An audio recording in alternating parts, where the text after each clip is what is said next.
Quite a number of very interesting things came out of the NASA rally in Machakos on Friday. That is Friday 19th. Probably the most obvious was Kalonzo Musyoka's position.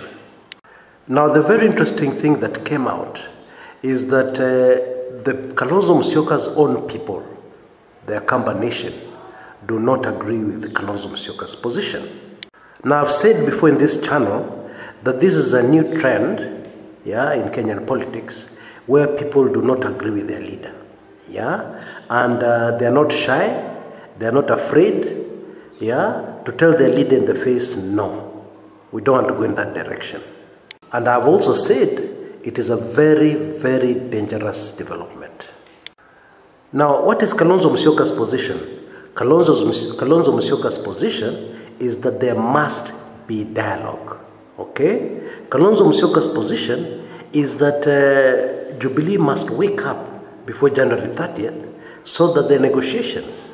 Kalonzo's position is that he will do everything in his power, and he asks every Kenyan to do everything in their power to ensure that there are negotiations.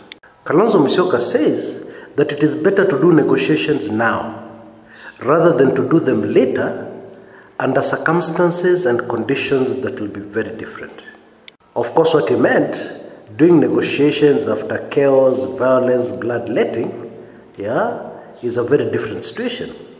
And it is much better to do negotiations when peace is prevailing. No matter how delicate that peace is, it is best to negotiate during a time of peace. What was the response of the Kamba people to this very, this reasoning of Kalonzo? The answer was a resounding no. We do not want to negotiate with Jubilee. We want NASA to go ahead with the swearing in of Raila Odinga as the president.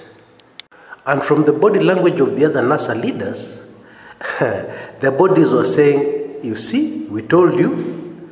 I wonder who they were referring to.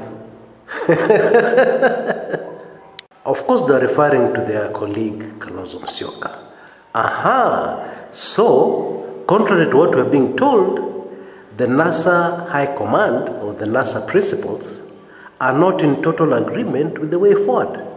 That is the truth, and I'll explain why. Kalonzo Musyoka sees the swearing in of Raila Odinga as something that is to be used to get Jubilee to the negotiation table. Okay? The vast majority of Nasarites are of the view that Raila Odinga must be sworn in before any negotiations can take place. Indeed, this is the same view of a large section of what I'd call the radicals within NASA. Now, you all know my position concerning negotiations. I believe negotiations are a must. The sooner, the better. Okay?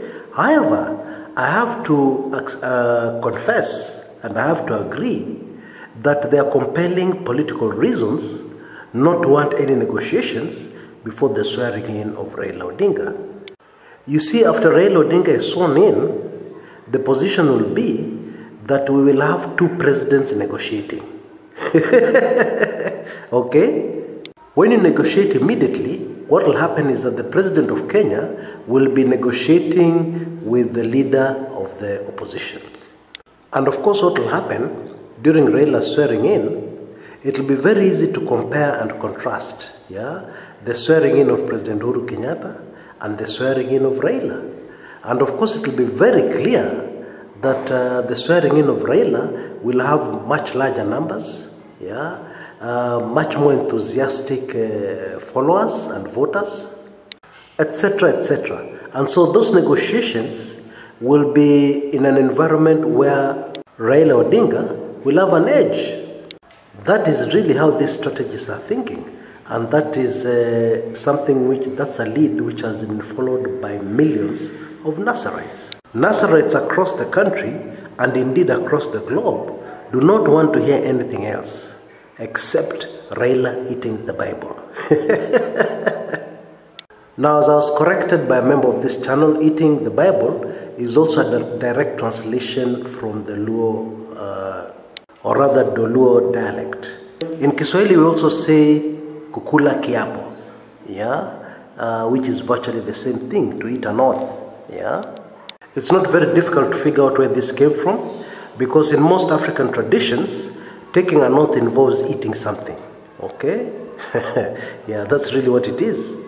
Now, of course, Kalonzo Musyoka has a democratic right, yeah, to have an opinion, yeah, and also as a leader, yeah, he has the right to lead the people in the direction which he thinks is the correct direction. That is the prerogative of a leader. However, the political reality is that Bwana Kalonzo Musyoka is chasing after a train that has already left the train station.